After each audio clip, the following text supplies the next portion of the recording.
കവിത മാടപ്രാവ്.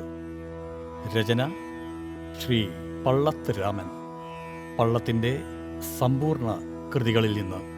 തത്തിക്കളിച്ചും വരിനെല്ലുമെല്ലെ കൊത്തിക്കൊറിച്ചും ചിറകിട്ടടിച്ചും പാടത്തു കണ്ണും കരളും കവർന്ന മാടപ്പിറാവേ വരികൻ്റെ ചാരേ. വിശുദ്ധിയല്ലാത്തൊരു ചീത്ത ചിന്ത വിളഞ്ഞിടാതുള്ളൊരു നിന്മനസ്സും നനുത്ത പൂമ്പട്ടു തൊഴുന്ന മെയ്യും കൊതിക്കുമേ കൊച്ചുകിടാങ്ങൾ ഞങ്ങൾ. അടുത്ത മാവിൽ ചെറുകൂടുകെട്ടി കുടുംബസൗഖ്യത്തോടു പാർപ്പതില്ലേ. കിടാങ്ങളില്ലേ ചെറുപാഠശാല ചെടിപ്പടർപ്പോ ഗുരുവാരു ചൊല്ലു. കിടാങ്ങളില്ലേ ചെറുപാഠശാല ചെടിപ്പടർപ്പോ ഗുരുവാരു ചൊല്ലു.